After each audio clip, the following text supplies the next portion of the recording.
he has mentioned. Well, my lord, it's so sad, and I think I like his spirit. Right. He's up in spirit, which is good. Before he said, I mentioned some of those things that we cannot be waiting for flood. We Right. should be prepared for it. If you wait for it, it takes over because you don't know the quantity that is coming. And this is a natural arrangement. It's like fire, it's an element of life. You can't say how far or how little it's going to be. You don't know. So you just prepare. It's not something you can give it a control. bracket preparation. And you see what I'm saying now. Pack of noodles coming to feed because they don't have money to buy more. If there is a trust fund by the state and a particular percentage of the budget of the state is thrown into this trust fund, every month we decide that we are going to put so amount. When this flood is coming, as he said, there are higher grounds, there are temporary camp tents that you can set up, in readiness for this. And again, you must create multiple awareness. Don't create this awareness like it's a jingle on the radio. Make it serious. The governor should come and say, listen, visit these places and say, this your house may likely be affected. Then dredge the rivers. Dredge the rivers. And also, there must be an environmental sensitivity. You guys shouldn't throw your trash bin. But how can you tell them not to throw their trash bin where there is no waste management agency to come and carry the trash? So it's one problem to another, This thing, that's why I say most times that this has to do with governance itself. It doesn't necessarily deal with a particular problem. When you deal with governance as a holistic issue, this responsibility in governance takes care of the branches of these issues. If a government is serious and there is a functional waste management agency, growing up as a young boy, if they catch you throwing trash on the water, they will arrest you. Because every Saturday they will be going around ringing their bell, bring out your trash. Are you with me? So you know that by Thursday the trash is going to come out. And people then were actually forced to buy a particular bag to put their trash and put it out their compound. When these guys come, they just pick it up. They'll tell you if it's not in that particular bag, we're not going to pick it up from you. So the responsibility has to come when you are assuring them, listen, I'll be taking away your trash, which is, even if used well, is money also when recycled and done, used for other things. But of course, we don't pay attention to but we can't forget the fact that the civility of the years before, Nigerians are no longer civil in their way of thinking and the way they do things. So yes, you won't blame them because there is a leadership and a followership principle. So we should all be rotten eggs. No, now listen. If you, for example, come around and there is a traffic, and you see an SUV stop for the traffic, and you peep, and you find out that, oh, that's the minister for so. Oh, and it's convoy. Oh, they are waiting for traffic lights. Oh, yeah. What will give you the morale to break the traffic lights? That's number one. Number two, if you break it today and you pay 50,000, someday I'll talk about how much we can generate from traffic offenses. And you pay 50,000. Do you think you want to break traffic tomorrow? No.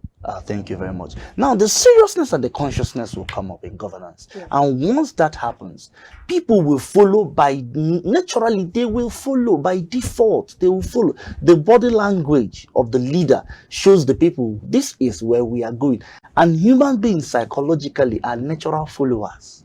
Human beings by default, once they see somebody talk, they want to follow. Then there are this other side of humans who are opposing humans also. They will want to oppose you. And opposition is not negative. It's not bad. Opposition helps you to take a right stand. When they keep telling you, you're not doing well here, you're not doing well here, you're not doing well, you find out that you try, if you are reasonable, to do well here, do well here. Unlike this government that doesn't listen to anything opposition says. Going back to the flood issue, I found out that Bayelsa is actually below sea level. And one of the reasons why they've experienced, like, places that are actually above sea level have experienced terrible flooding, and obviously theirs will be very, very bad because they're below sea level. I've seen videos online of corpses being exhumed by the waters. That's another horrible thing, because they carried some disease that is not very healthy. Well, again, Bayelsa is a small place. I've been there before, and actually, funny enough, when I traveled to Bayelsa, it was a flooded time also. Okay. It's not something, we can't take Bayelsa above sea level. Yeah, that's the point I wanted to make. Netherlands, and as a country, is below sea level. Thank you. And they have been able to strategize and make a plan. This is centuries worth time frame of planning, and they've not. You have the same thing. These guys have projects for 20 years. They have projects for 30 years. Right. That when you take over as prime minister or president, you continue in this program. Nigeria is when this man steps down, another man enters, he'll start his own program. Since we know that this is a problem, can't we just at least manage again this? In as much as it's below sea level again? Yeah. Some years ago, I was in Akwa Ibom. Okay. So I noticed that there was this massive tunnel. Then I think Akpabio was the governor. It's over 10 years though. Okay. Yes, more than 10 years now. There was this massive tunnel that they did within the city because, of course, the city used to be flooded. And I heard the last place they had such was in South Africa. So, yes, it's the second largest in the world. So what it does, it collects the water in the city and runs it through a super tunnel that can even be supercharged, you know, with fans to pull the water from the city, absorb it, shoot it out to the sea.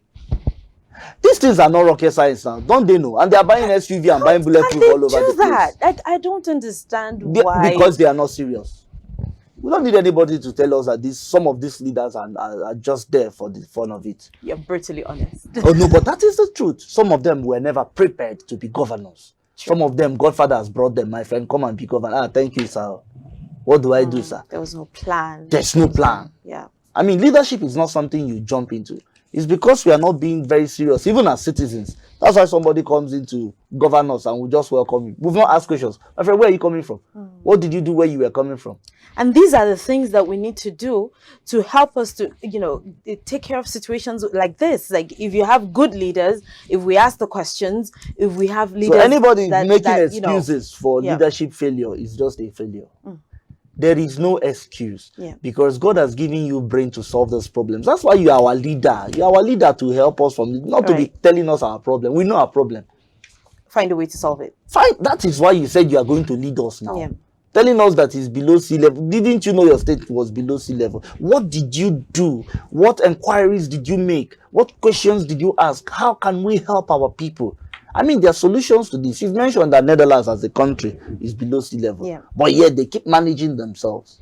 And they've never been flooded. Oh.